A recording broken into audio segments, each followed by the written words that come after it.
Hello everybody and welcome back to Let's Play Rayman Origins. We know what the map looks like by now, so let's not waste any time. Obviously we're continuing with the swimming stages. Probably no surprise. And much like the previous ones, there's a lot of hidden stuff in the ocean floor just about everywhere, so you should keep your eyes peeled. Another good reason to keep your eyes open are these guys, as they have a pretty good camouflage. They're not terribly difficult to get away from, though. Oh, hello. Where did you come from? Over here, apparently. Nothing worth looting, though.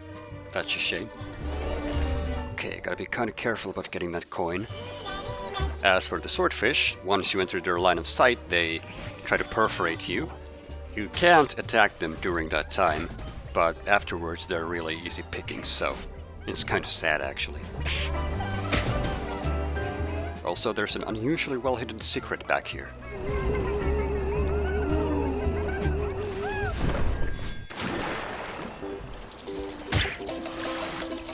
Uh-oh, mini-moraines. That's trouble.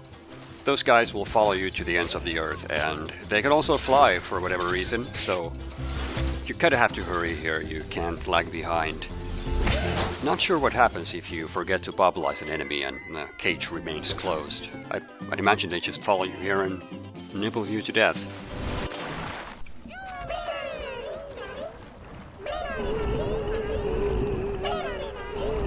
Since some of you are probably wondering, no, there's nothing behind the rest of these guys. It's a pretty good way to get killed, though. And as I mentioned last time, some redfish have a different pattern than others. They don't just float around casually, instead they try to skewer you with their tridents. Wow, a derelict. With some TNT crates. I suppose that explains why it's at the bottom of the ocean now.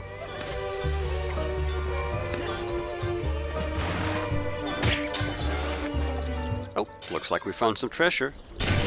To get it, you have to destroy the TNT crates and then nab the coin before the metal crate blocks you.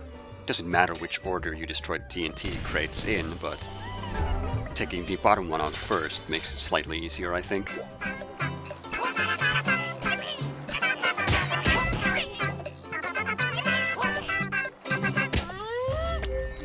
If I had to choose a favorite screen in the Sea of Serendipity, I think this might get my vote.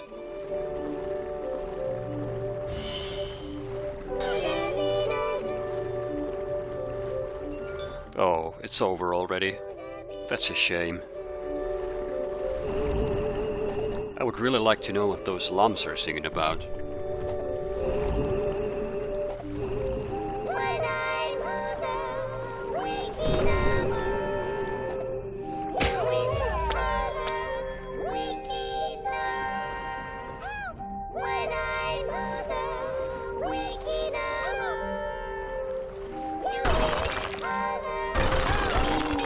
Another surprisingly well-hidden secret area here.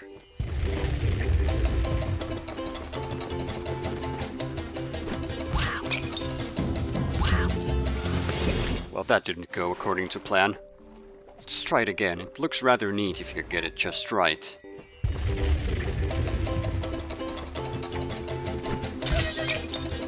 Whoops. Well, we can still do this. There. That's more like it.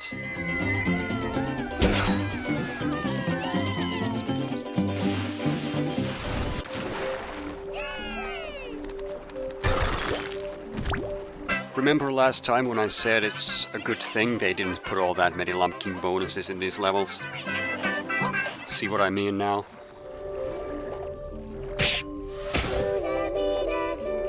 Gotta be careful about getting that coin. Those guys have kind of a long reach. Wow, looks like they decided to put all those bonuses in this one level here.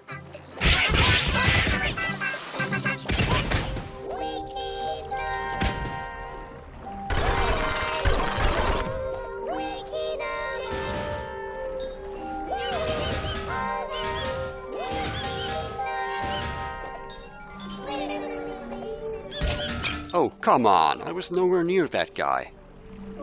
Oh well, we're almost to the end. It shouldn't matter at this point. Still, kind of annoying.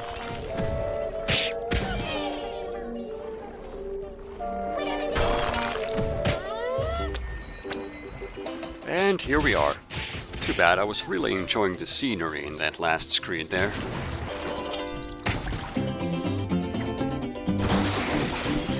Almost broke the 400 mark. If I'd been a little bit faster with the Llama King bonus back there. Oh well, we're gonna break it eventually.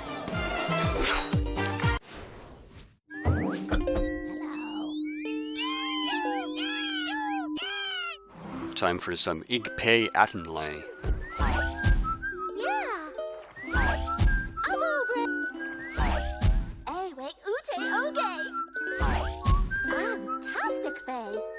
Right, let's keep moving. Well, I'd say this is probably the easiest bridge level in the entire game. There's nothing really out here to harm you. All the nightmare tentacles move away nicely when you approach them. Can't fall into the pit unless you deliberately swim to the bottom of the ocean. And you're not even that great of a hurry to get all the lumps because these king bonuses are scattered all around the place. I don't know what to make of this really, it almost feels unfinished.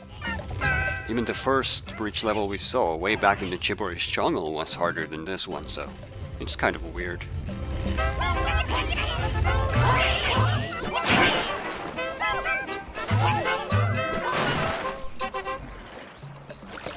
Wow, what the heck is that supposed to be? Well, whatever it is, it's between us and the cage, so... Well, he certainly looked a lot nastier than he turned out to be. Kind of fitting, actually.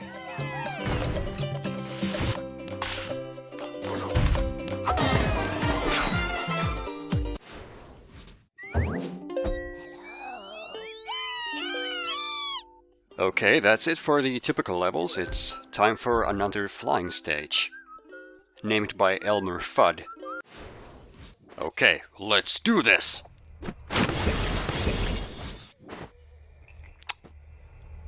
Well, so Fire When Witty is probably a step down in difficulty compared to previous flying stages we've seen. It's much like the bridge level we saw just now in that respect.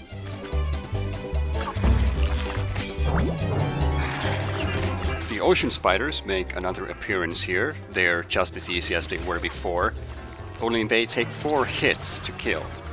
You also need to ricochet your shots to reach their underbelly, which is their only vulnerable part. Kind of like that. Not a big whoop. There are some barnacles on the ocean floor and the ceiling here. I wouldn't say they're really a threat, but I suppose they could fool you on your first time through here.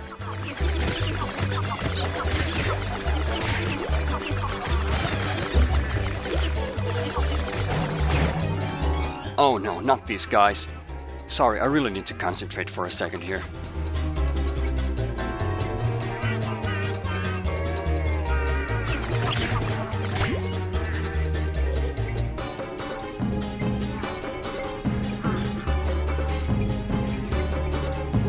Oh man, that was scary. Did you see that? We escaped by the skin of our teeth there.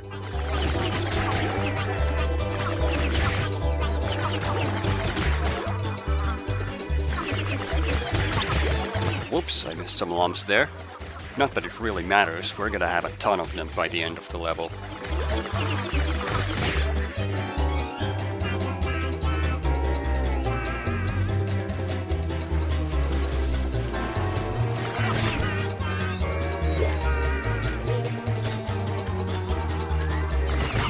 Oh boy, the eel's cousin is here for revenge.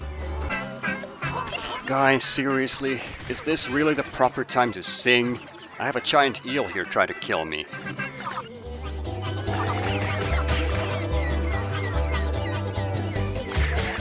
Oh, he's gone. Good.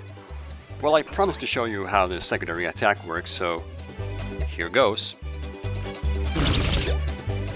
And there you have it. Frankly, I don't know why anyone would use that. Oh great, that guy's back. And he brought a friend too. Great. Unlike the boss eel in Gormont Land, you can't actually harm these guys. They only serve as obstacles, so all you can do is simply avoid them. Truth be told, it's not that difficult.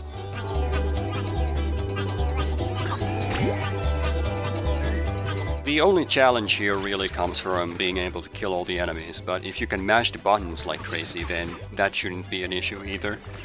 There is this part coming up right about here where there's stuff on the ocean floor, right there. Yeah, that usually happens. It's really tricky to get those lumps out of there without getting hit. On the plus side, you get a heart immediately afterwards, but if you don't have one in advance, then it really takes surgical precision to collect those lumps without taking damage. That is definitely the hardest thing to pull off in this level, I kid you not.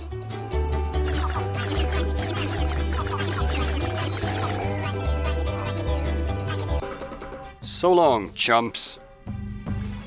And that takes care of that. That went rather swimmingly, I'd say. Starting from the next world, we're gonna have some more typical platforming action, which I heartily welcome. Don't get me wrong, I really enjoy the water levels in between platforming, but it's also a good thing that they know when to stop. And looks like we've made a full circle here. We can now reach the snoring tree from either side, and we've unlocked the mystical peak. I'll see you at the tree next time when we pick our character for the time trials.